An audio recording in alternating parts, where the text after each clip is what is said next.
لا حول ولا قوة إلا بالله العلي العظيم أعوذ بالله من الشيطان الرجيم بسم الله الرحمن الرحيم رب اشرح لي صدري ويسر لي أمري واحلل عقدة من لساني يفقهوا قولي الحمد لله الذي علا بحوله ودنا بطوله مانح كل غنيمة وفضل كاشف كل عزيمة وعزل أحمده على عواطف كرمه وسوابغ نعمه وأؤمن به أولا باديا واستهديه قريبا هاديا واستعينه قاهرا قادرا واتوكل عليه كافيا ناصرا الصلاة والسلام على النبي الأمي العربي القرشي المدني الأبته التهامي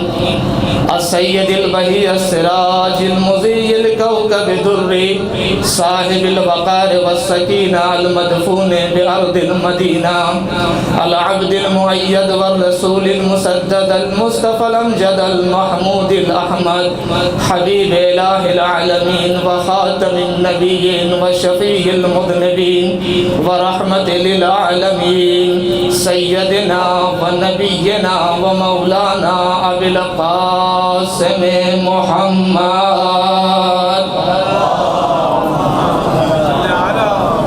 وآله الطيبين الطاهرين المعصومين المظلومين ولعنة الله على أعدائهم أجمعين أما بعد فقد قال الله تعالى وتبارك في القرآن الحكيم وهو أصدق الصادقين وقوله الحق بسم الله الرحمن الرحيم إن الذين قالوا ربنا الله ثم استقاموا تتنزل عليهم الملائكة ألا تخافوا ولا تحزنوا وأبشروا بالجنة التي كنتم توعدون صلوات پڑھیے محمد و آل محمد پر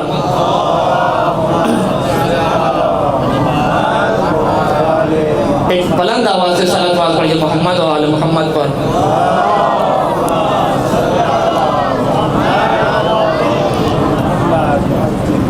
عزیزان محترم خدا بند عالم کا جتنا شکر ادا کیا جائے کم ہے کہ اس نے اس سال کا یعنی 1445 ہجری کا محرم کرنے کا ہمیں موقع دیا ہمیں توفیق عنایت کی ہمیں اس سال محرم تک زندہ رکھا اس لیے کہ اگر محرم نہ ملے تو انسان کی زندگی پھر کوئی فائدہ نہیں رہ جاتا ہے تو خدا کا جتنا شکر ادا کیا جائے کم ہے کہ اس نے ہم کو ایک بار اور موقع دیا امام حسین کی عزاداری کرنے کا ماتم کرنے کا نوحہ پڑھنے کا اشک بہانے کا اور عزیزان گرامی آپ کو پتہ ہے میرا موضوع ہے کربلا درسگاہ عزت و کرامت اور یہ بھی ایک شرف کی بات ہے ایک توفیق کی بات ہے کہ کریم اہل بیت کے دیار میں بیٹھ کر کے انسان عزت و کرامت کی گفتگو کرے کریم اہل بیت کے دیار میں بیٹھ کر کے انسان عزت و کرامت کی گفتگو کرے جناب کریمہ کا بھی شکر گزار ہیں کہ انہوں نے موقع دیا اپنے جوار میں اپنے دیار میں گفتگو کرنے کا مجلس پڑھنے کا بہرحال کرامت ہے یہ ان کی کرامت ہے جو ہم اور آپ یہاں پہ بیٹھے ہیں زندگی بسر کر رہے ہیں مجلسیں کر رہے ہیں پڑھ رہے ہیں یہ سب انہی کا کرم ہے کریمہ اہل بیت ہے تو عزیزان گرامی میں نے جس آیت کریمہ کا تلاوت کرنے کا شرف حاصل کیا ہے سورہ فصلت کی آیت نمبر 30 ہے جس میں ارشاد ہو رہا ہے ان الذین قالوا ربنا اللہ ثم استقاموا وہ لوگ جو یہ کہتے ہیں کہ خدا ہمارا رب ہے بس وہ لوگ جو یہ کہتے ہیں کہ خدا ہمارا رب ہے، ثم استقاموا، پھر اس کے بعد جمے رہتے ہیں، اس کے اوپر ڈٹے رہتے ہیں۔ پھر کیا ہوتا ہے؟ اگر کوئی یہ کہتا ہے کہ اللہ ہمارا رب ہے، اس کے اوپر جمع رہتا ہے، ڈٹا رہتا ہے، تو ہوتا کیا ہے؟ تتنزل علیہم الملائکۃ الا تخافوا ولا تحزنوا، ملائکہ اس کے اوپر نازل ہوتے ہیں یہ بشارت لے کر کے، ڈرو نہیں، رنجیدہ نہ ہو، محزون نہ ہو، وَأَبْشِرُوا بِالْجَنَّةِ الَّتِي كُنْتُمْ تُوعَدُونَ، اور اس جنت کے سلسلے سے مسرور ہو جاؤ، خوش ہو جاؤ جس کا تم سے وعدہ کیا جا رہا ہے۔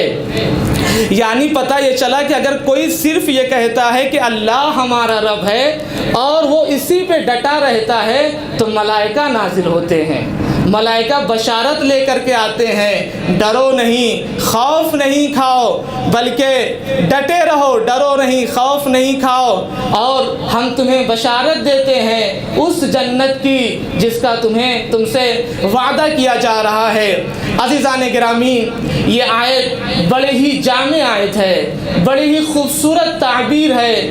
اس آیت نے اپنے اندر تمام برجستہ اخلاق اور صفات کو رکھے ہیں، تمام برجستہ اخلاق اور صفات کو رکھے ہیں۔ صرف دو شرط ہے، بس صرف یہ کہنا ہے کہ اللہ ہمارا رب اللہ ہے، اور اسی پہ ڈٹے رہنا ہے، اور اسی پہ ڈٹے رہنا ہے۔ سب سے پہلے کیا کہا؟ سب سے پہلے اپنے دل کو اللہ سے لگانا ہے، پھر اس کے اوپر محکم ایمان لے کر کے آنا ہے، اور پھر ایمان کے رنگ میں رنگ جانا ہے۔ کب تک؟ آخر تک۔ کب تک؟ جب تک موت نہ آ جائے، جب تک موت نہ آ جائے تب تک یہی اللہ ہمارا رب ہے، اللہ کے علاوہ کوئی رب نہیں ہے، اور اسی پہ ڈٹے رہنا ہے۔ اسی لیے دوسری جگہ پہ ارشاد ہوتا ہے، قُلْ يَا أَهْلَ الْكِتَابِ تَعَالَوْا إِلَىٰ كَلِمَةٍ سَوَاءٍ بَيْنَنَا وَبَيْنَكُمْ، آپ ان سے کہہ دیجئے اے اہل کتاب، آؤ ہم ایک منصفانہ کلمے کے اوپر تم سے اتفاق کرتے ہیں، ایک منصفانہ کلمے کے اوپر، اللہ نعبد الا اللہ، عبادت صرف اللہ کی کرنا ہے، ولا نشرک بہ شیئا، اور اللہ کا شریک کسی چیز کو قرار نہیں دینا ہے، ولا یعبد بعضنا بعضا اربابا من دون اللہ، اور دیکھو اللہ کے علاوہ کسی کو اور رب نہیں ماننا ہے، کسی کو اور رب نہیں ماننا ہے۔ مشکل وہاں پہ ہوتی ہے جہاں پہ ارباب متعدد ہو جاتے ہیں، مشکل وہاں پہ ہوتی ہے جہاں پہ ارباب متعدد ہو جاتے ہیں۔ کہا ڈٹے رہنا ہے، جمے رہنا ہے۔ اب آپ کہیں گے کہ اس آیت کا اس موضوع سے کیا ربط ہے؟ اس آیت کا استقامت و پائیداری، وہ لوگ جو کہتے ہیں کہ اللہ ہمارا رب ہے اس کے اوپر ڈٹے رہتے ہیں، جمے رہتے ہیں، اس آیت کا موضوع سے کیا ربط ہے؟ اس آیت کا موضوع سے بڑا گہرا ربط ہے، بڑا عمیق ربط ہے، بڑا گہرا ربط ہے، اس لیے کہ استقامت کے بغیر عزت آ ہی نہیں سکتی ہے، کرامت آ ہی نہیں سکتی ہے، استقامت کے بغیر عزت آ ہی نہیں سکتی ہے، کرامت آ ہی نہیں سکتی ہے۔ اور عزیزان گرامی، ہو سکتا ہے کہ انسان بعض جگہوں پہ استقامت سے کام لے لیکن بعض جگہوں پہ استقامت سے کام نہ لے، اسی لیے کہا گیا کہ جب کہہ دیا ہے تو اس پہ ڈٹے رہو۔ کائنات کے امیر نے نہج البلاغہ میں فرمایا، مولا فرماتے ہیں وَقَدْ قُلْتُمْ رَبُّنَا اللَّهُ، جب تم نے یہ کہہ دیا کہ اللہ ہمارا رب ہے، فَاسْتَقِيمُوا عَلَى كِتَابِهِ وَعَلَى مِنْهَاجِ أَمْرِهِ وَعَلَى الطَّرِيقَةِ الصَّالِحَةِ مِنْ عِبَادَتِهِ، جب تم نے یہ کہہ دیا کہ اللہ ہمارا رب ہے تو پھر تمہیں اس کی کتاب پہ قائم رہنا ہے، پھر تمہیں اس کے امر پہ ڈٹے رہنا ہے، اس کے امر پہ جمے رہنا ہے، اس کی عبادت کا جو نیک راستہ ہے اس پہ ڈٹے رہنا ہے۔ پتہ یہ چلا کہنے سے نہیں ہوتا ہے، عملاً ہونا چاہیے، عملاً ہونا چاہیے۔ ویسے تو ہم کہتے ہیں کہ اللہ ہمارا رب ہے، اللہ ہمارا رب ہے، لیکن عملاً ہم دیکھتے ہیں ارباب متعدد ہوتے ہیں، ارباب متعدد ہوتے ہیں۔ اسی لیے پیغمبر اکرم نے فرمایا، پیغمبر اکرم نے اس آیت کے ضمن میں پیغمبر نے فرمایا قد قالها الناس، بہت سے لوگوں نے یہ بات کہی کہ اللہ ربنا، بہت سے لوگوں نے یہ بات کہی، ثم کفر اکثرهم، اس کے بعد اکثر کافر ہو گئے، اکثر نے اس کا انکار کر دیا، فمن قالها حتى يموت فهو ممن استقام علیها، بس جو یہ کہتا ہے کہ اللہ ہمارا رب ہے، موت کے وقت تک اگر وہ اسی پہ قائم رہتا ہے تب اس کے اندر استقامت پائی جاتی ہے۔ موت تک اسی پہ قائم رہنا ہے، اسی پہ ڈٹے رہنا ہے، اسی پہ جمے رہنا ہے۔ قالوا ربنا اللہ، موت تک اسی پہ جمے رہنا ہے۔ عزیزان گرامی، ایک شخص پیغمبر اکرم کے پاس آتا ہے اور آنے کے بعد کہتا ہے یا رسول اللہ، آنے کے بعد کہتا ہے یا رسول اللہ اخبرنی بامر اعتصم بہ، یا رسول اللہ کوئی ایک ایسی بات کہیے کہ جس کے اوپر کوئی ایک ایسا دستور بیان کریے جس کے اوپر میں عمل کروں تاکہ دنیا اور آخرت میں نجات مل جائے۔ پتہ ہے پیغمبر نے کیا کہا؟ پیغمبر نے کہا قل ربی اللہ ثم استقیم، کہو اللہ ہمارا رب ہے اور اسی کے اوپر ڈٹے رہو۔ یہ تاکید کیوں ہو رہی ہے آخر؟ یہ تاکید کیوں ہو رہی ہے؟ اس لیے کہ پیغمبر اکرم کی دور اندیش نگاہیں دیکھ رہی تھی، مولا کائنات کی دور اندیش نگاہیں دیکھ رہی تھی کہ لوگ زبان سے تو کہیں گے لیکن عملاً اس کا انکار کریں گے، عملاً کچھ اور انجام دیں گے۔ ایک صلوات پڑھیے نا محمد و آل محمد پر۔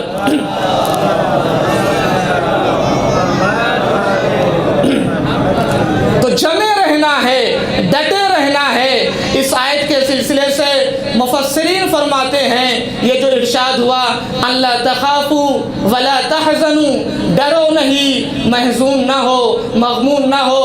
علماء فرماتے ہیں کہ خوف کا تعلق مستقبل سے ہے اور حزن کا تعلق ماضی سے ہے، گزشتہ سے ہے۔ ملائکہ ان کے اوپر نازل ہوں گے، نہ آئندہ کے سلسلے سے پریشان ہوئیے اور نہ ہی ماضی کے سلسلے سے نگران ہوئیے۔ کوئی پریشانی کی ضرورت نہیں ہے، نہ ماضی کو لے کر کے اور نہ ہی مستقبل کو لے کر کے۔ بعض جگہوں پہ یہ آیا ہے کہ یہ جو استقامو ہے وہ استقامت سے ہے، استقامت سے ہے، یعنی سیدھے اور صحیح راستے پہ ڈٹے رہنا، سیدھے اور صحیح راستے پہ ڈٹے رہنا۔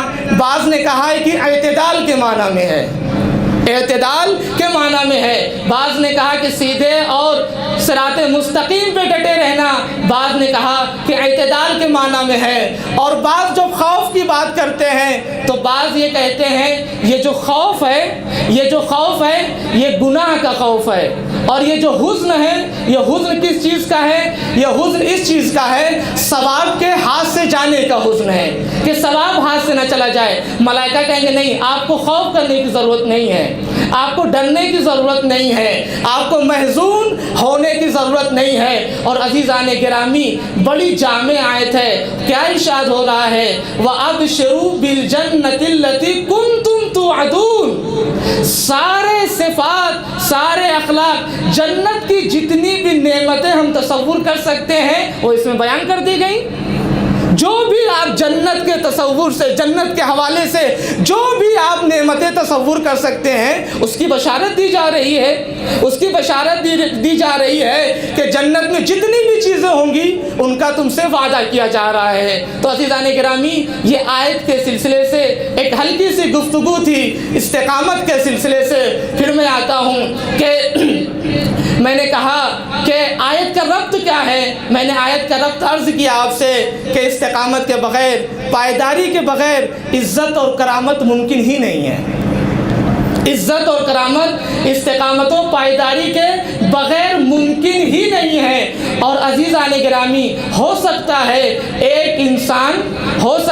کہ ایک انسان زندگی کے بعض مراحل میں استقامت سے کام لے، لیکن بعض مراحل میں لغزش آ جائے، بعض مراحل میں پھسل جائے۔ اور عزیزان گرامی یہ استقامت کا اگر نمونہ عملی کہیں پر آپ کو دیکھنا ہے، مجسمہ عملی کہیں پہ دیکھنا ہے تو وہ کربلا کا میدان ہے، وہ امام حسین علیہ السلام ہیں، وہ کربلا والے ہیں جن کے لیے شاعر نے کہا کہ جنبش میں سر تھا پاؤں مگر تھے جمے ہوئے، لو ہل رہی تھی شمع میں لرزہ ذرا نہ تھا۔ جنبش میں سر تھے پاؤں مگر تھے جمے ہوئے، لو ہل رہی تھی شمع میں لرزہ ذرا نہ تھا۔ تو وہ کربلا والے تھے جو بالکل ڈٹے ہوئے تھے، بالکل جمے ہوئے تھے۔ اور اگر آپ کو استقامت کی واقعاً تحقیق کرنا ہے کہ استقامت کہاں پائی جاتی ہے تو آپ کو میدان جہاد کا رخ کرنا پڑے گا، آپ کو خیبر دیکھنا پڑے گا، آپ کو خندق دیکھنا پڑے گا، آپ کو احد دیکھنا پڑے گا۔ وہاں پہ پتہ چلے گا کہ لوگوں کے اندر استقامت پائی جاتی ہے یا پہاڑ پہ بھاگ کے چلے جا رہے ہیں۔ میں نے کہا ربط کیا ہے؟ ربط یہی ہے عزیزان گرامی، جو میدان میں رکتا ہے باعزیز ہوتا ہے، باعزت ہوتا ہے، با کرامت ہوتا ہے، جو فرار کر جاتا ہے ذلیل ہوتا ہے، رسوا ہوتا ہے۔ لفظوں کو بدل کر کہہ دوں، کرار باعزت ہوتا ہے، فرار ذلیل و رسوا ہوتا ہے۔ صلوات پڑھیے محمد و آل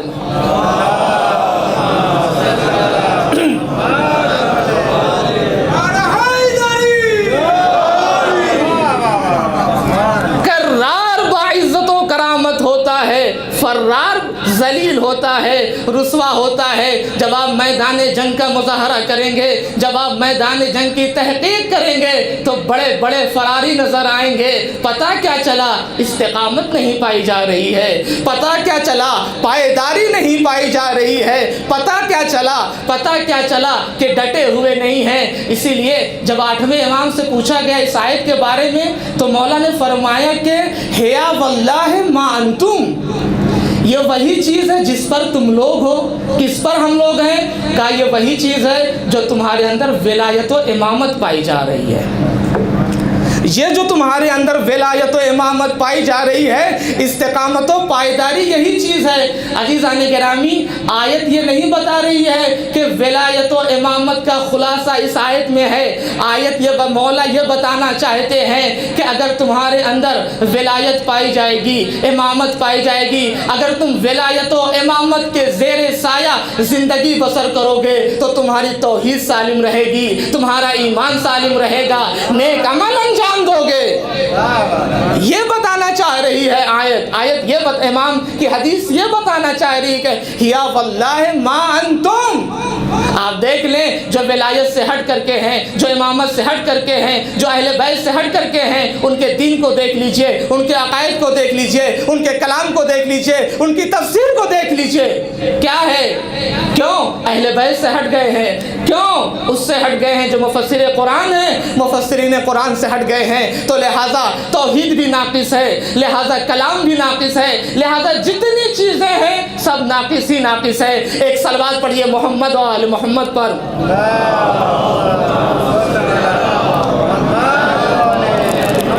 عزیزان گرامی اپنی اس پہلی گفتگو میں، پہلی مجلس میں جس کا عنوان ہے کربلا درسگاہ عزت و کرامت، میں اپنی پہلی گفتگو میں کچھ کربلا کے حوالے سے عرض کرنا چاہتا ہوں۔ چونکہ کربلا درسگاہ عزت و کرامت ہے، چونکہ کربلا درسگاہ عزت و کرامت ہے تو خود کربلا کیا ہے؟ خود کربلا کو سمجھنا پڑے گا کہ کربلا کیا ہے، اس کے بعد کربلا والوں کی عزت و کرامت کو سمجھنا پڑے گا۔ عزیزان گرامی کربلا ایک فکر ہے، کربلا ایک آئیڈیالوجی ہے، کربلا ایک یونیورسٹی ہے، کربلا ایک دانشگاہ ہے، کربلا ایک ثقافت ہے، کربلا ایک تہذیب ہے، کربلا ایک آئین زندگی ہے، کربلا ایک ایسا سمندر ہے جس کے ساحل کا پتہ نہیں ہے، جس کی گہرائی کا کوئی اندازہ نہیں لگا سکتا ہے۔ جس کی گہرائی کا کوئی اندازہ نہیں لگا سکتا ہے۔ یہ جو کربلا کے سلسلے سے بیان ہوتا ہے، لکھا جاتا ہے، یہ ایک ہلکی سی جھلک ہے، یہ سمندر کے مقابلے میں قطرہ ہے، اس سے بڑھ کر کے کوئی کچھ نہیں ہے۔ کربلا کو لوگوں نے الگ الگ طریقے سے بیان کیا، پیش کیا۔ بہرحال نہ ہونے سے ہونا بہتر ہے، بیان نہ کرنے سے بیان کرنا بہتر ہے، لہٰذا کربلا کو الگ الگ طریقے سے پیش کیا گیا، بیان کیا گیا۔ کوئی کہتا ہے کہ کربلا خواب ابراہیم کی زندہ تعبیر، کربلا باعث عرفان مقام شبیر، کربلا حق جمال اظہار، کربلا جمال اظہار کا نام ہے، کربلا بیعت فاسق کا صریحاً انکار، کربلا دین کی نصرت میں کٹانا سرکا، کربلا کرب میں ڈوبی ہوئی آواز کا نام، کربلا سورہ والعصر کے آغاز کا نام، کربلا درد کے قصے کا تمام آخر، کربلا عشق کے سجدے کا نشان آخر، کربلا عشق کے سجدے کا نشان آخر، کربلا راہ خدا میں ہے سخاوت کرنا، کربلا نیزے پہ قرآن کی تلاوت کرنا، کربلا نیزے پہ قرآن کی تلاوت کرنا، کربلا ہستی خیمے سے نکلنے کی ادا، کربلا اسوہ شبیر پہ چلنے کی دعا، کربلا جہد مسلسل کبھی سعی مشکور، کربلا امن دو عالم کا گرامی منشور، کربلا درس مساوات کا پائندہ اصول، کربلا حرف اخوت کا شعور مقبول۔ صلوات پڑھیے محمد و آل محمد پر۔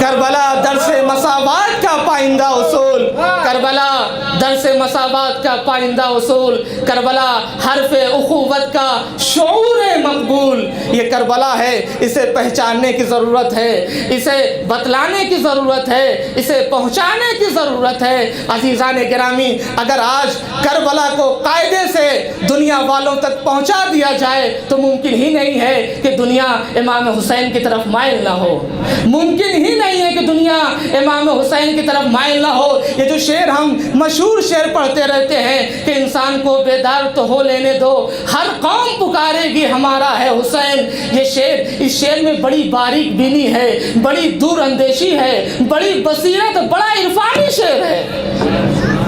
شاعر کی دور رس نگاہیں بہت دور تک ہیں، کہنا کیا چاہ رہا ہے کہ انسان کو بیدار تو ہو لینے دو، ہر قوم پکارے گی ہمارے حسین۔ شاعر کہہ رہا ہے کہ اگر تم نے صحیح سے کربلا کو دنیا والوں تک پہنچا دیا، ممکن ہی نہیں کوئی یہ نہ کہے کہ ہمارا ہے حسین۔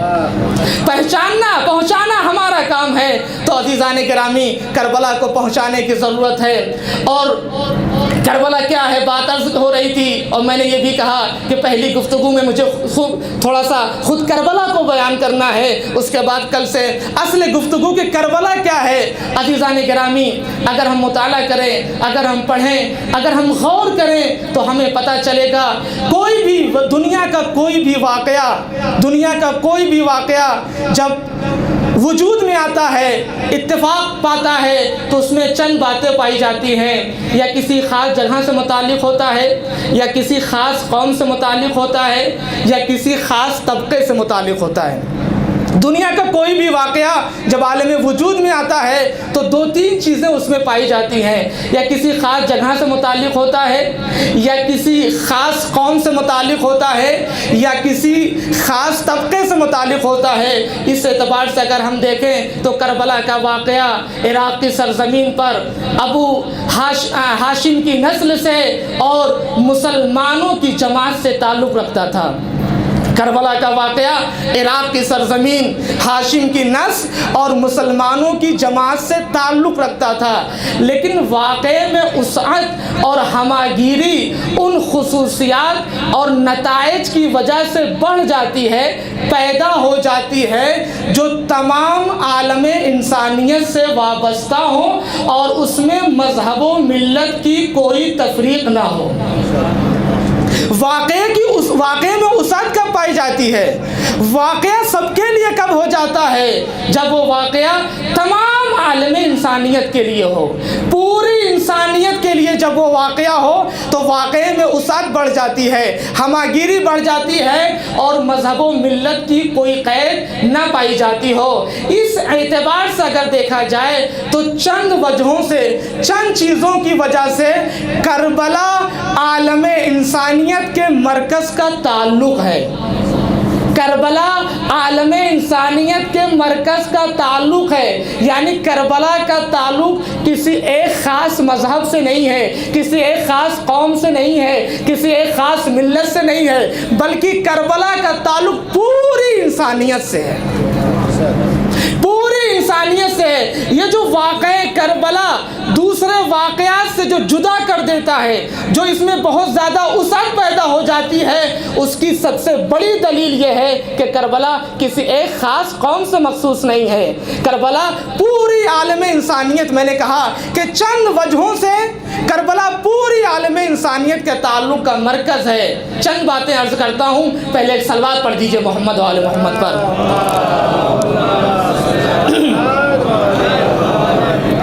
ایک بلند صلوات پڑھ دیجئے محمد و آل محمد پر۔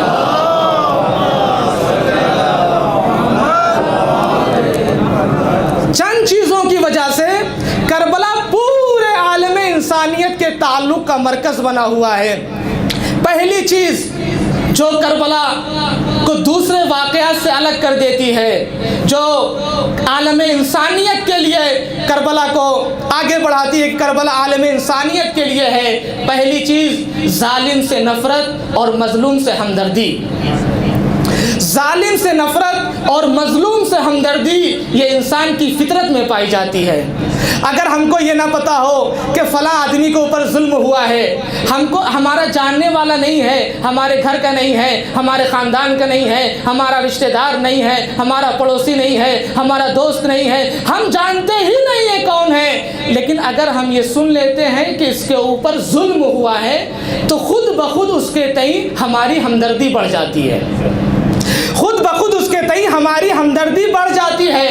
اور اسی طریقے سے اگر کسی کے بارے میں ہمیں یہ پتہ چل جائے کہ یہ ظالم ہے، اس نے ظلم کیا ہے، اس نے لوگوں کو ستایا ہے، یہ ظالم ہے، تو خود بخود اس کے سلسلے سے ہمارے اندر نفرت پیدا ہو جاتی ہے۔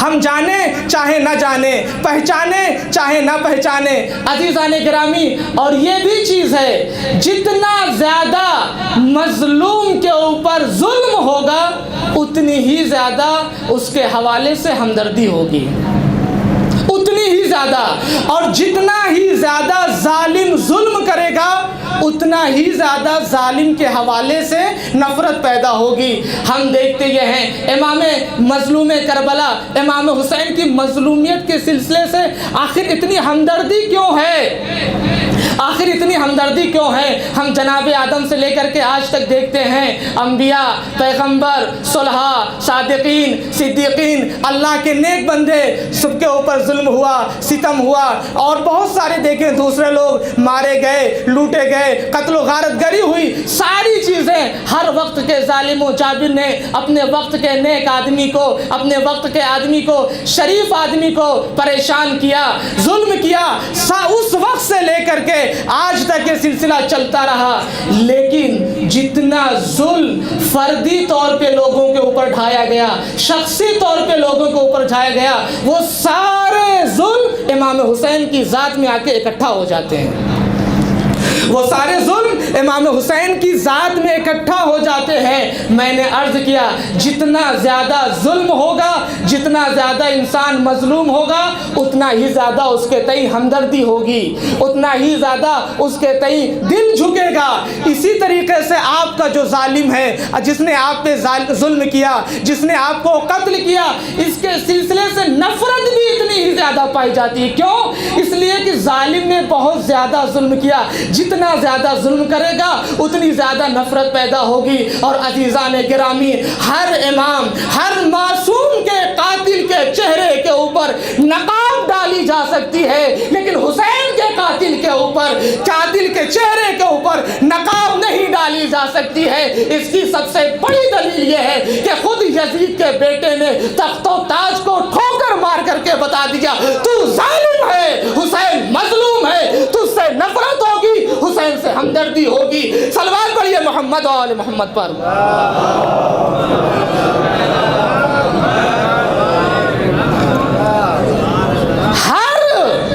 ظالم کے چہرے کے اوپر نقاب ڈالا جا سکتا ہے، اسے پوشیدہ رکھا جا سکتا ہے، لیکن امام حسین کے قاتل کے چہرے کو نہیں چھپایا جا سکتا۔ کیوں؟ بہت زیادہ ظلم کیا۔ جب حد سے زیادہ ظلم کیا تو اتنی ہی زیادہ نفرت ہے، اتنی ہی زیادہ نفرت ہے، اور امام حسین کے سلسلے سے اتنی ہی زیادہ ہمدردی ہے۔ تو یہ پہلی چیز ہے جو کربلا کا واقعہ پوری عالم انسانیت کے لیے ہے۔ دوسری چیز یہ ہے کہ کربلا کیوں عالم انسانیت کے لیے ہے؟ کیوں ایک خاص گروہ کے لیے نہیں ہے، ایک خاص قوم کے لیے نہیں ہے، ایک خاص مذہب کے لیے نہیں ہے؟ دوسری چیز جو ہے جو کربلا کو الگ کر دیتی ہے وہ یہ کہ امام حسین کی مظلومیت بے بسی کی مظلومیت نہیں تھی۔ توجہ چاہتا ہوں، امام حسین کی مظلومیت بے بسی کی مظلومیت نہیں تھی۔ مثال کے طور پہ ایک شخص ہے، جنگل میں ہے، اکیلا ہے، تنہا ہے، ڈاکو اس کے اوپر حملہ کر دیتے ہیں، اس کا مال و اسباب لوٹ لیتے ہیں، اسے قتل کر دیتے ہیں، مار دیتے ہیں۔ مظلوم ہے یہ شخص، مظلوم ہے یہ شخص، لیکن اس کے اندر کوئی ایسی چیز نہیں پائی جاتی جو قابل تعریف ہو، جو قابل مدح ہو۔ کوئی ایسی چیز نہیں ہے، آپ مظلوم کہیں گے لیکن اس کی تعریف نہیں کریں گے، اس کی مدح نہیں کریں گے۔ امام حسین کی مظلومیت اس طرح سے نہیں تھی۔ امام حسین کی مظلومیت اس نوع کی مظلومیت نہیں تھی۔ امام حسین کی مظلومیت الگ تھی۔ امام حسین علیہ السلام نے جتنے بھی مصائب کو برداشت کیا، جتنے بھی مظالم کو برداشت کیا، وہ کس لیے برداشت کیا؟ وہ ایک مسلک حق کی حمایت کے لیے، ایک مسلک حق کی حمایت کے لیے، اور ایک صحیح اصول کی حفاظت کے لیے۔ ایک مسلک حق کی حمایت کے لیے اور ایک صحیح اصول کی حفاظت کے لیے۔ تو اس کا نام کیا آپ دیں گے؟ اس کا نام ہم قربانی دیں گے۔ اسے کیا کہتے ہیں؟ اسے قربانی کہتے ہیں۔ اور عزیزان گرامی، کبھی کبھی زندگی میں وہ گھڑی آتی ہے، وہ مرحلہ ہوتا ہے جہاں پہ بھیڑ اور بکری کی قربانی سے کام نہیں چلتا ہے، جان کی قربانی دینی پڑتی ہے، جان کی قربانی دینی پڑتی ہے۔ تو امام حسین علیہ السلام کی جو مظلومیت ہے وہ قربانی ہے، اور یہ جب یہ فرض کسی کے اوپر عائد ہو جاتا ہے اور وہ ثابت قدم رہتا ہے تو وہ عزت و احترام کا مستحق ہوتا ہے۔ لوگ اس کے تئیں احترام کرتے ہیں، عزت کرتے ہیں، اور ہدف اور مقصد جتنا زیادہ شریف اور عزیز ہوگا، قربانی بھی اتنی ہی زیادہ شریف اور عزیز ہوگی۔ ہدف اور مقصد جتنا زیادہ شریف اور عزیز ہوگا، قربانی بھی اتنی ہی زیادہ شریف اور عزیز ہوگی، اور وہ قربانی دینے والا انسان بھی اتنا ہی زیادہ باعزت، با کرامت، با شرافت ہوگا، جس کا ہدف اور مقصد بہت زیادہ عزیز ہوگا۔ لہٰذا امام حسین علیہ السلام نے وہ نمونہ عمل پیش کیا جو پوری انسان، وہ کام انجام دیا جو پوری انسانیت کے لیے نمونہ عمل ہے۔ عزیزان گرامی، حق پروری اور حق پرستی کی بنیادیں متزلزل ہو رہی تھی، حق پروری اور حق پرستی کی بنیادیں متزلزل ہو رہی تھی۔ غلبہ و اقتدار انسانی آزادی کے سر کو کچل کر اپنی غلامی کا اقرار لے رہا تھا، اپنی غلامی کا اقرار لے رہا تھا۔ ایسے نازک حالت میں امام حسین علیہ السلام نے اپنے عزیزوں کو، یہاں تک کہ بچوں کو میدان میں لا کر کے، جہاد کر کے، قربانی کر کے دنیا کو عزم و استحکام، استقلال، ثبات قدمی، صبر و ضبط اور ایثار و قربانی کا درس دیا۔ ایسے میں امام حسین نے ایثار و قربانی کا درس دیا۔ اور عزیزان گرامی، اس حوالے سے امام حسین علیہ السلام کی قربانی کسی ایک ذات سے مخصوص نہیں ہے، کسی ایک ذات سے مخصوص نہیں ہے، کسی ایک فرد سے مخصوص نہیں ہے، کسی ایک قوم سے مخصوص نہیں ہے۔ امام حسین علیہ السلام نے وہ کام انجام دیا جو کوئی دوسرا انجام نہیں دے سکتا تھا۔ بشریت کا گلا گھونٹا جا رہا تھا، انسانیت دم توڑ رہی تھی۔ امام حسین علیہ السلام نے وہ پیغام دیا جو آج زندہ ہے اور ہمیشہ زندہ رہے گا۔ لہٰذا ہر وہ قوم، ہر وہ قوم جو قربانی کو عزت و احترام کی نظر سے دیکھتی ہے وہ امام حسین علیہ السلام کی قدر و منزلت کی قائل ہوگی۔ ایک صلوات پڑھیے محمد و آل محمد پر۔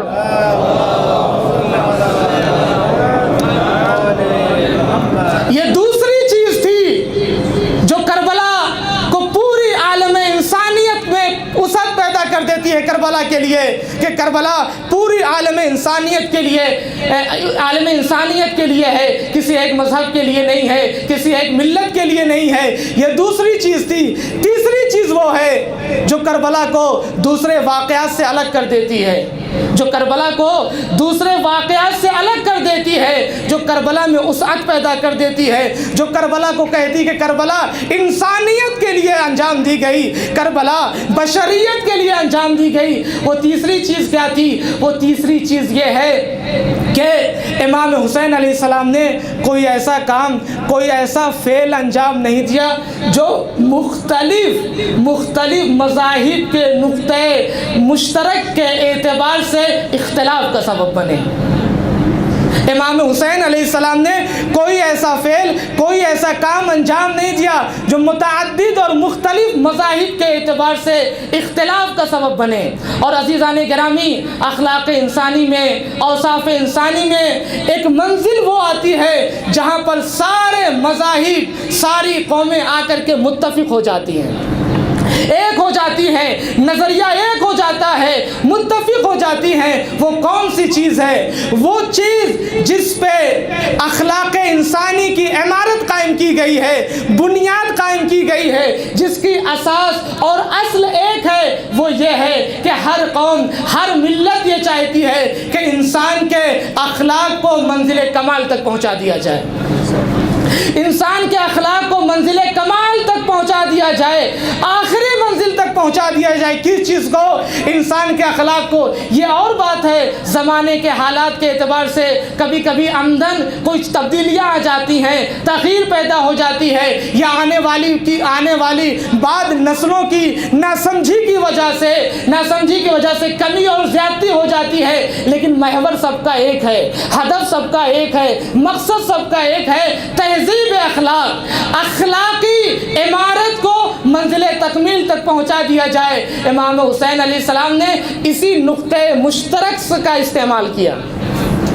امام حسین علیہ السلام نے اسی مشترک نقطے کا استعمال کیا کہ جہاں پہ سارے مذاہب آ کر کے متفق ہو جائیں۔ اور عزیزان گرامی، یہ بات بھی غور کرنے کی ہے، سوچنے کی ہے کہ اگر امام حسین علیہ السلام کا مقابلہ کسی اور دین سے ہوتا، کسی اور مذہب سے ہوتا، یعنی امام حسین علیہ السلام کا مقابلہ اگر کسی غیر مسلم مذہب سے ہوتا، جماعت سے ہوتا، تو واقع کربلا میں یہ ہمدردی نہیں پیدا ہو سکتی تھی۔ کیوں؟ اس لیے کہ وہ مذہب، وہ ملت جو امام کے اوپر ظلم کر رہا ہے، وہ ملت جو امام کے اوپر ظلم کر رہی ہے، وہ مذہب جو امام کے اوپر ظلم کر رہا ہے، اس کے ماننے والے کے تئیں کہیں نہ کہیں جو ان کے ظالم ہیں ان کے سلسلے سے ایک نرمی پیدا ہوگی، ان کے سلسلے سے ایک نرمی پیدا ہوگی، اور کہیں نہ کہیں وہ امام حسین علیہ السلام کی مخالفت کرتے۔ لہذا اس وجہ سے کربلا کے سلسلے سے ہمدردی میں عمومیت نہیں پیدا ہو سکتی تھی۔ لیکن امام حسین علیہ السلام کا مقصد، امام حسین علیہ السلام کا ہدف، امام حسین علیہ السلام کی قربانی کا مقصد کسی دوسرے مذہب کو مٹانے اور ایک نئے مذہب کی حکومت نہیں تھی، ایک نئے مذہب کی حکومت نہیں تھی، بلکہ ایک ہی دین کے ظاہری ماننے والوں کے درمیان اچھائیوں کو پھیلانے اور برائیوں کے روکنے کا مقصد تھا۔ ایک ہی دین کے ماننے والوں کے درمیان اچھائیوں کو پھیلانے اور برائیوں سے روکنے کا ہدف تھا، برائیوں سے روکنے کا مقصد تھا۔ اور اس اعتبار سے، اچھائیوں کے اعتبار سے، برائیوں کے اعتبار سے تمام مذاہب آپس میں متفق ہوتے ہیں، تمام مذاہب کی ایک نظر ہوتی ہے، یعنی ہر مذہب چاہتا ہے کہ اچھائیوں کو پھیلایا جائے اور برائیوں کو ختم کیا جائے۔ ہر مذہب، ہر قوم، ہر ملت یہ چاہتی ہے کہ اچھائیوں کو پھیلایا جائے اور برائیوں کو ختم کیا جائے۔ اس اعتبار سے بھی اگر دیکھا جائے تو امام حسین کی قربانی کسی ایک قوم سے مخصوص نہیں ہوئی، کسی ایک ذات سے مخصوص نہیں ہوئی، کسی ایک ملت سے مخصوص نہیں ہوئی، بلکہ پوری عالم انسانیت سے، پوری عالم بشریت سے امام حسین علیہ السلام کی قربانی وابستہ ہے۔ اور عزیزان گرامی، کوئی بھی ایسا نہیں ہے، کوئی بھی ایسی قوم نہیں ہے، مذہب نہیں ہے جو یہاں پہ آ کر کے اختلاف کرے، یعنی ساری قوم، سارے مذاہب یہاں پر متفق ہو جاتے ہیں، لہذا وہ امام حسین علیہ السلام کو عزت و احترام کی نگاہ سے دیکھتے ہیں۔ ایک صلوات پڑھیے محمد و آل محمد پر۔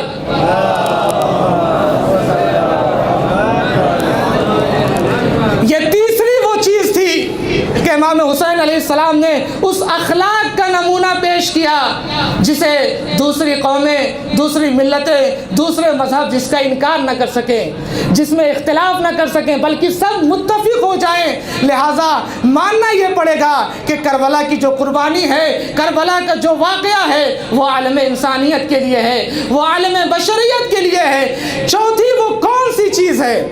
چوتھی وہ کون سی چیز ہے جو یہ ہم کو بتلاتی ہے، ہم کو یہ سبق دیتی ہے کہ کربلا کا واقعہ کسی ایک قوم سے مخصوص نہیں ہے، کسی ایک مذہب سے مخصوص نہیں ہے، کسی ایک قوم سے، ایک ملت سے مخصوص نہیں ہے، بلکہ پوری انسانیت کے لیے ہے، پوری بشریت کے لیے ہے۔ تو چوتھی وہ چیز ہے کہ کربلا کے میدان میں امام حسین علیہ السلام نے اور آپ کے اصحاب نے جو بعض مختلف اخلاق اور اوصاف کا نمونہ پیش کیا ہے، وہ سب کے لیے، وہ انسانیت کے لیے ابدی عملی نمونہ عمل ہے، دوامی نمونہ عمل ہے۔ ساری انسانیت کے لیے وہ اخلاق، وہ کردار پیش کیا امام حسین علیہ السلام نے اور امام حسین کے اصحاب نے، جو پوری انسانیت جس سے فائدہ اٹھا سکتی ہے، پوری انسانیت جس سے سیکھ سکتی ہے۔ یہی وجہ ہے مذاہب کی آپس میں باہمی اختلافات کے باوجود، باہمی تفرقے کے باوجود، سب نے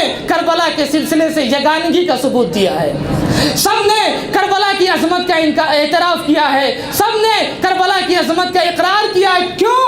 اس لیے کہ کربلا انسانیت کے لیے تھی، اس لیے کہ کربلا انسانیت کے لیے تھی، اور صدیوں کے بعد تمام مذاہب کا کربلا کے سلسلے سے یہ تعلق پیدا ہونا، بلکہ اس میں اضافہ ہونا، یہ اسی بات کی طرف متوجہ کر رہا ہے کہ کربلا انسانیت کے لیے انجام دی گئی، کربلا بشریت کے لیے انجام دی گئی۔ اور عزیزان گرامی، اگر کوئی سیاح، کوئی ٹورسٹ محرم سے پہلے، یعنی 10 محرم سے پہلے، پہلی، دوسری یا چاند رات میں خطے ارض میں، شرق و غرب عالم میں کہیں پر بھی چلا جائے، ایک نئی زمین پہ چلا جائے، ایک نئی زمین پہ چلا جائے، تو وہ دیکھے گا وہاں کے لوگ اپنے اپنے معیار زندگی کے اعتبار سے، اپنے اپنے طرز معاشرت کے اعتبار سے امام حسین علیہ السلام کا غم منا رہے ہیں۔ جس بھی مختلف فرہنگ، مختلف کلچر، جو بھی اپنے اپنے معیار زندگی کے اعتبار سے امام حسین علیہ السلام کا غم منا رہے ہیں۔ اور یہ امام حسین علیہ السلام کا غم منانا امام حسین علیہ السلام کی شہادت کے بعد پہلی صدی ہجری سے شروع ہو گئی۔ اور عزیزان گرامی، انسان فطرتاً خوشی کو پسند کرتا ہے، انسان فطرتاً خوشی کو پسند کرتا ہے، خوشی کی یاد مناتا ہے، انسان غم سے بھاگتا ہے، انسان غم کو نہیں پسند کرتا ہے۔ اگر غم طاری بھی ہو جاتا ہے تو اسے بھلانے کی کوشش کرتا ہے، اسے مٹانے کی کوشش کرتا ہے، اسے بھولنے کی کوشش کرتا ہے۔ یہی وجہ ہے دنیا میں جتنے بھی تیوہار منائے جاتے ہیں سب خوشی کی علامت کے منائے جاتے ہیں، سب خوشی کی علامت کے منائے جاتے ہیں، لیکن یہ صرف سرکار سید الشہداء کی مظلومیت ہے جو صدیوں سے غم کی علامت بنی ہوئی ہے، جو غم کے طور پہ منائی جا رہی ہے۔ اور عزیزان گرامی، عزیزان گرامی، یہ انسانیت، بشریت ایک بار کو، ایک سنگین بار کو ایک مدت تک، برسوں تک برداشت نہیں کر سکتی ہے۔ یہ فطرت انسانی ایک بار کو برسوں تک برداشت نہیں کر سکتی ہے، لیکن امام حسین علیہ السلام کا غم صدیوں سے ایسے ہی منانا اس بات کی دلیل ہے کہ امام حسین علیہ السلام کے غم کے منانے میں انسانیت کے لیے منافع پوشیدہ ہیں، بشریت کے لیے منافع پوشیدہ ہیں، کسی ایک قوم کے لیے نہیں، کسی ایک قبیلے کے لیے نہیں، کسی ایک ملت، انسانیت کے لیے منافع پوشیدہ ہیں۔ اور عزیزان گرامی، ہمیشہ حال کا نقش ماضی کے نقش کو مٹا دیتا ہے، حال کا اثر ماضی کے اثر کو ختم کر دیتا ہے، ہمیشہ حال کا نقش ماضی کے اثر کو مٹا دیتا ہے۔ لیکن آج صدیاں گزر جانے کے بعد امام حسین علیہ السلام کا غم اسی طریقے سے منایا جانا، اس میں کوئی کمی واقع نہ ہونا اور کوئی کسی واقعے کا اس پہ غالب نہ آنا، اس بات کی دلیل ہے کہ دنیا اس وقت سے لے کر کے آج تک کربلا کی نظیر پیش نہیں کر سکی۔ صدیوں سے امام حسین علیہ السلام کا غم اسی انداز سے منانا اور کسی واقعے کا واقع کربلا پہ غالب نہ آنا اس بات کی دلیل ہے کہ 1400 برس بعد بھی دنیا ابھی اس واقعے کی نظیر پیش نہیں کر سکی۔ ورنہ آپ دیکھیں دنیا میں کتنے انقلاب آئے، تمدن نے کتنی کروٹیں بدلی، اخلاق میں کتنی تبدیلیاں واقع ہوئی، لیکن واقع کربلا اسی جوش کے ساتھ، اسی خروش کے ساتھ آج بھی ایسے ہی برپا ہے۔ اسی لیے شاعر نے کہا 1400 برس بعد بھی تنویر وہی ہے، 1400 برس بعد بھی تنویر وہی ہے۔ علامہ محسن نقوی شہید صاحب کا ایک جملہ یاد آ گیا جو پیش کرنا چاہتا ہوں۔ فرماتے ہیں ٹوٹ گئے تاج، پرزے پرزے ہو گئے تخت، لیکن آج بھی 1400 سال گزر جانے کے بعد تاریخ کی بوڑھی پیشانی پہ امام حسین کا نام ایک تازہ تراشے ہوئے جھومر کے مانند دمک رہا ہے۔ صلوات پڑھیے محمد و آل محمد پر۔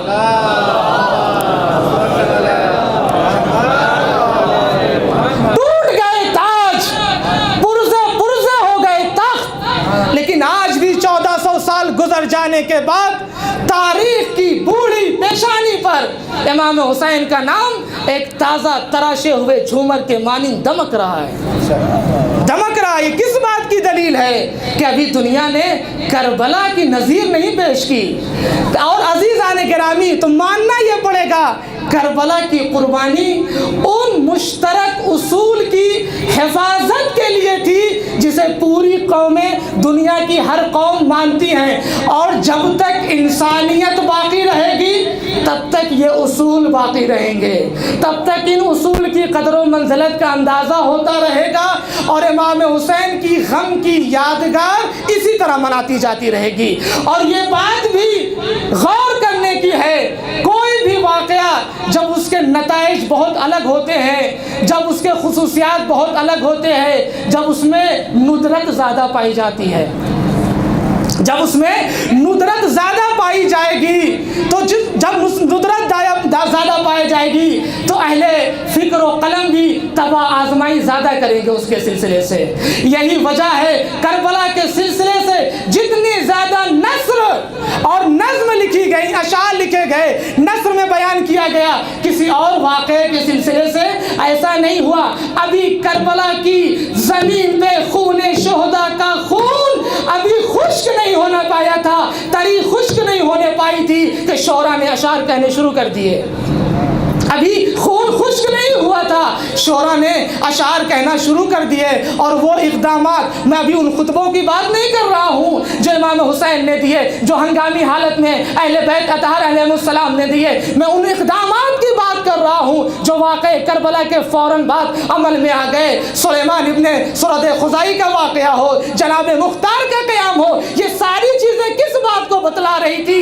یہ بتلا رہی تھی کہ کربلا کا اثر بہت زیادہ ہے۔ یہ اسی لیے یہ چیزیں انجام دی جا رہی تھی تاکہ کربلا کی تاثیر کو دنیا والے کے سامنے پیش کر دیا جائے۔ تو عزیزان گرامی، میں نے عرض کیا یہ 3-4 چیزیں ایسی ہیں، یہ 3-4 چیزیں ایسی ہیں جو واقع کربلا کو دوسرے واقعات سے الگ کر دیتی ہیں، جو واقع کربلا میں وسعت پیدا کر دیتی ہے، ہماگیری پیدا کر دیتی ہے، جو واقع کربلا کو کسی ایک ذات سے، کسی ایک قوم سے، کسی ایک ملت سے مخصوص نہیں رکھتی ہیں۔ یہ ہے کیوں؟ اس لیے کہ واقعہ کربلا انسانیت کے لیے انجام پایا. اور عزیزان گرامی علماء نے لکھا کہ واقعہ کربلا کے لیے اگر امام حسین جیسا بزرگ روح کا مالک نہ ہوتا تو واقعہ کربلا عمل میں آ ہی نہیں سکتا تھا, انجام پا ہی نہیں. یہ حسین کی بزرگ روح تھی جس نے واقعہ کربلا میں یہ تاثیر ڈال دی. اگر محال بفرض محال وجود میں آ جاتا تو یہ اثر نہیں پیدا ہو سکتا تھا. اگر امام حسین کے علاوہ کسی کوئی اور انجام دیتا.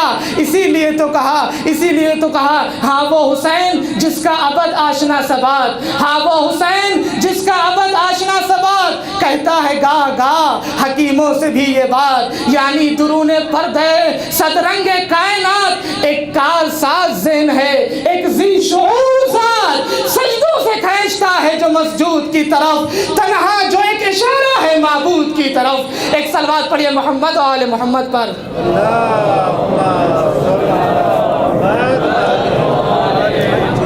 سجدوں سے کھینچتا ہے جو مسجود کی طرف, تنہا جو ایک اشارہ ہے معبود کی طرف.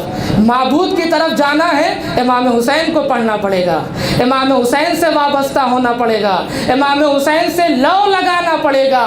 کیوں؟ یہ خود اللہ نے ایسا کیا ہے, خود پیغمبر نے ایسا چاہا ہے, خود ائمہ نے ایسا چاہا ہے. اللہ نے کہا ہے کہ اگر ہماری طرف آنا ہے سب ہیں, لیکن اس راستے سے ہم زیادہ دیں گے, اس راستے سے ہم جلدی دیں گے.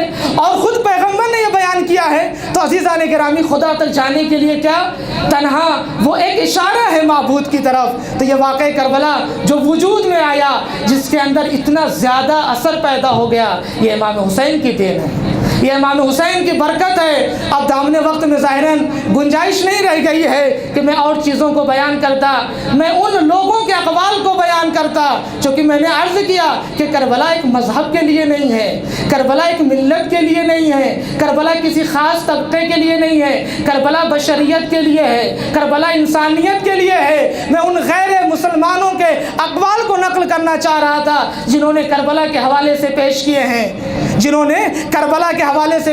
ہیں, ہمارے اور آپ کے لیڈر ہندوستان کے جو مشہور و معروف ہیں, ہم سب جانتے ہیں کیا کہا مہاتما گاندھی جی نے.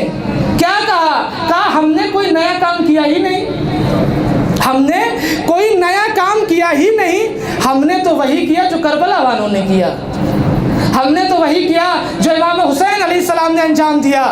ہم امام حسین علیہ السلام کی سیرت پہ چلے اور اس کے بعد کہتے ہیں کہ اگر ہندوستان کو بچانا ہے, نجات دینا ہے, تو کربلا والوں کا راستہ اختیار کرنا پڑے گا, کربلا والوں کا راستہ اختیار کرنا پڑے گا.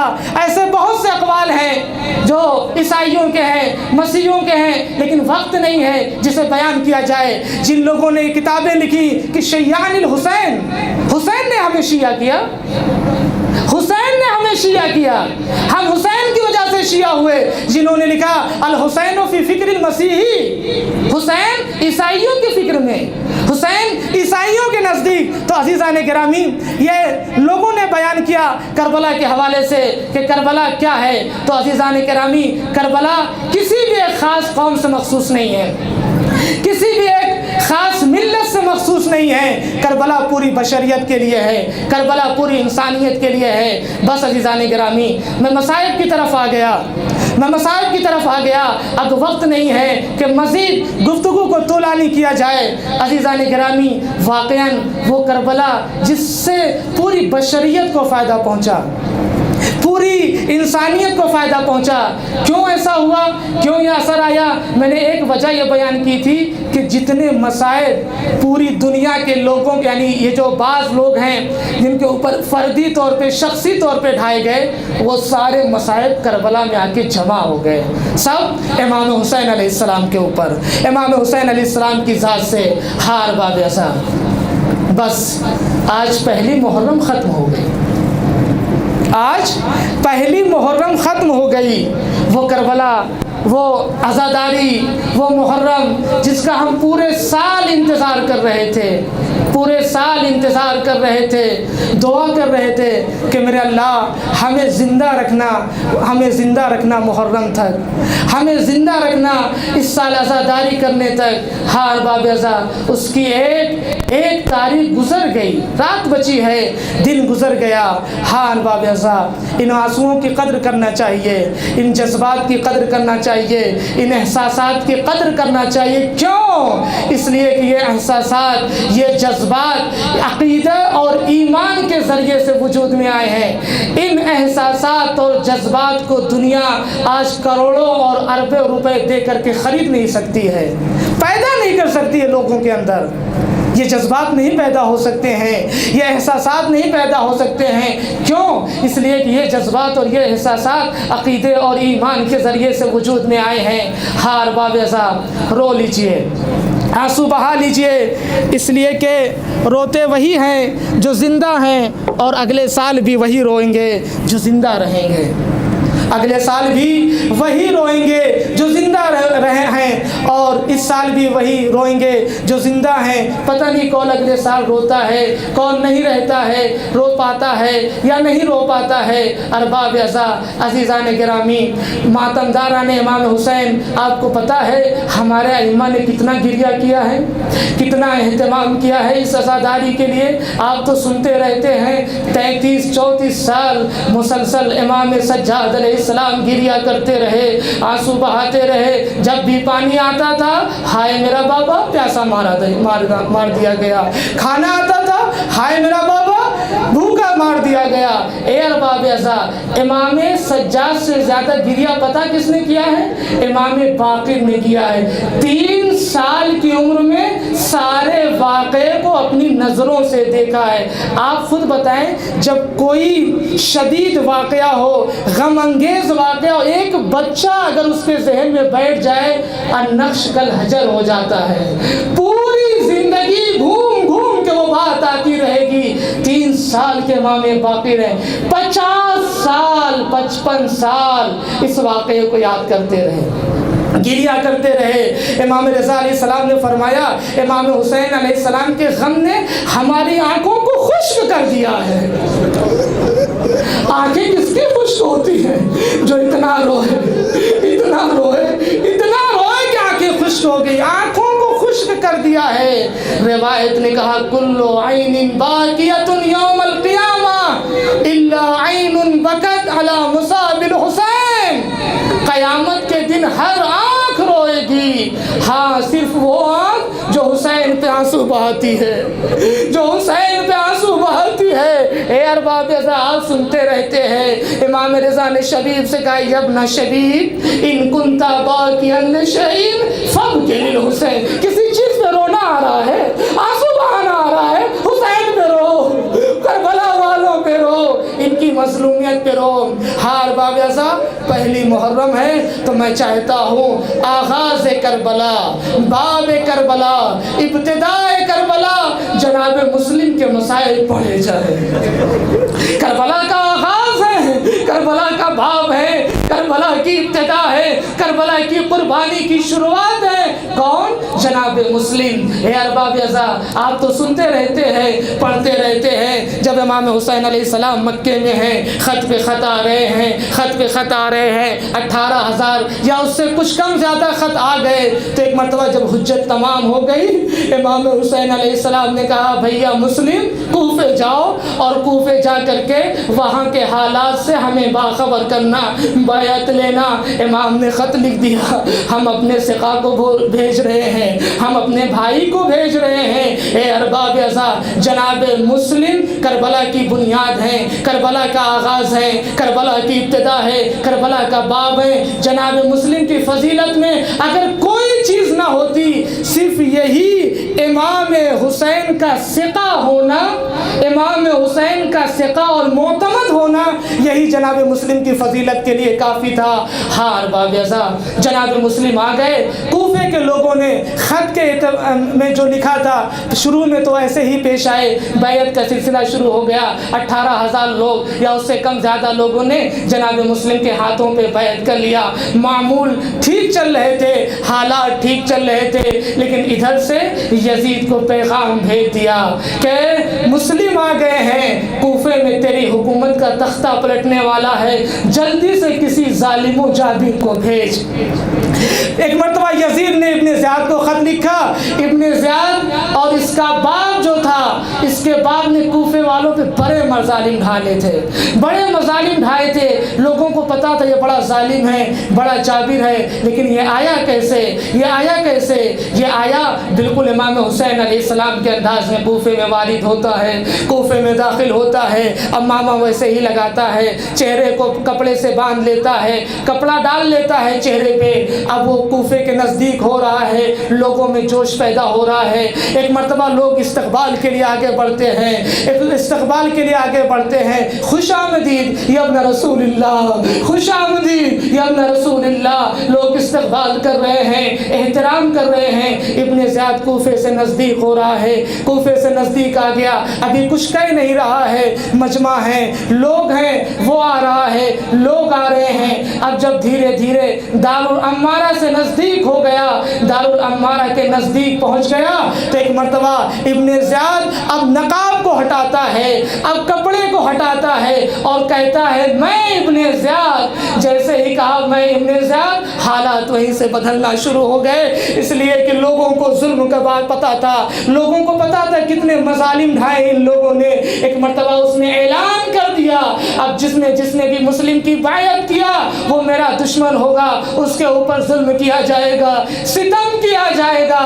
اے ارباب اعزاز، اب نوبت وہ آ گئی جہاں مسجد میں 10-10 ہزار لوگ صفیں بچتی تھی، 10-10 ہزار لوگوں کی۔ اب وہ وقت آ گیا کہ مسجد میں سناٹا ہو گیا، اور ایک دن وہ بھی آتا ہے، ایک دن وہ بھی آتا ہے جب نماز میں صرف 30 لوگ رہ جاتے ہیں۔ اے ارباب اعزاز، نماز میں صرف 30 لوگ رہ جاتے ہیں۔ آپ کو پتا ہے جناب مسلم کے لیے سب سے سخت جو چیز تھی وہ یہ تھی کہ جب جناب مسلم آئے تھے، کوفے کے حالات کو دیکھا تھا، امام کو خط لکھ دیا تھا کہ مولا یہاں پہ سب لوگ ٹھیک ہیں، اچھے سے چل رہا ہے، سب نے بیعت کیا، سب آپ کے استقبال کے لیے حاضر ہیں، مولا آ جائیے، مولا آ جائیے۔ اب سارا ہم و غم جناب مسلم کا یہی ہے کہ کیا کریں، امام کو خط لکھ دیا ہے۔ ہاں ارباب اعزاز، ایک دن وہ بھی آیا، نماز جماعت میں صرف 30 لوگ۔ نماز جب ختم ہوئی، جناب مسلم باہر نکلنے لگے باب کندہ سے تو صرف 10 افراد، اور جب مسجد سے باہر آئے تو نہ دائنی طرف کوئی ہے، نہ بائیں طرف کوئی ہے، نہ آگے کوئی ہے، نہ پیچھے کوئی ہے، تنو تنہا جناب مسلم ایک مسافر ہے، ایک پردیسی ہے جسے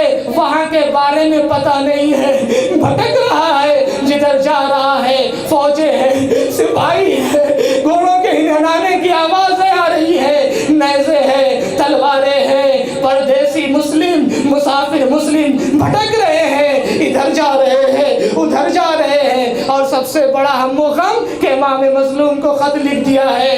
اے ارباب اعزاز، بھٹکتے ہوئے ادھر ادھر جاتے ہوئے ایک مرتبہ ایک دروازے پہ آ کے بیٹھ جاتے ہیں، ایک دروازے پہ آ کے بیٹھ جاتے ہیں، ایک دروازے پہ آ کے بیٹھ جاتے ہیں۔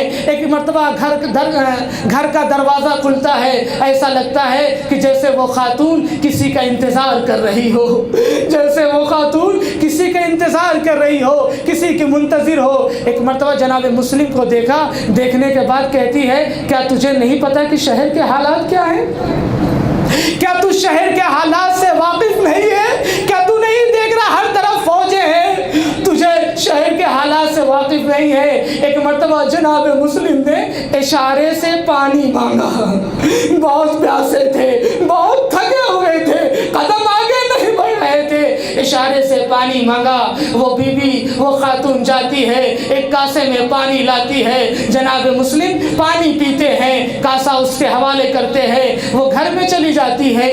تھوڑی دیر کے بعد واپس آتی ہے. جب واپس آتی ہے تو پھر دیکھتی ہے کہ وہ پھر وہیں پہ بیٹھا ہوا ہے, وہ شخص بیٹھا ہوا ہے. کہتی ہے آخر تو کیا چاہتا ہے, تو کیا چاہتا ہے؟ میں ایک بیوہ عورت ہوں, اپنے بچے کا انتظار کر رہی ہوں, آخر تو کیوں نہیں جا رہا ہے, کیا چاہتا ہے؟ ایک مرتبہ جناب مسلم نے غیرت کی آواز میں کہا, اے بی بی اتنا بتا دے, جس کا گھر نہ ہو وہ کہاں پہ جائے, جس کا گھر نہ ہو وہ کہاں پہ جائے, جو پردیسی ہو, جو مسافر ہو, وہ کہاں پہ جائے. ایک مرتبہ دل تڑپ جاتا ہے, کہاں کے رہنے والے ہو؟ مدینے کے رہنے والے ہیں. مدینے کا نام سنتی ہے, ایک مرتبہ خوش ہو جاتی ہے, ایک مرتبہ مچل جاتی ہے. مدینے میں کہاں سے رہنے والے ہیں؟ محلہ بنی ہاشم. جیسے محلہ بنی ہاشم کا نام سنا, کہتی کون ہے آپ؟ کہا میں مسلم ابن عقیل.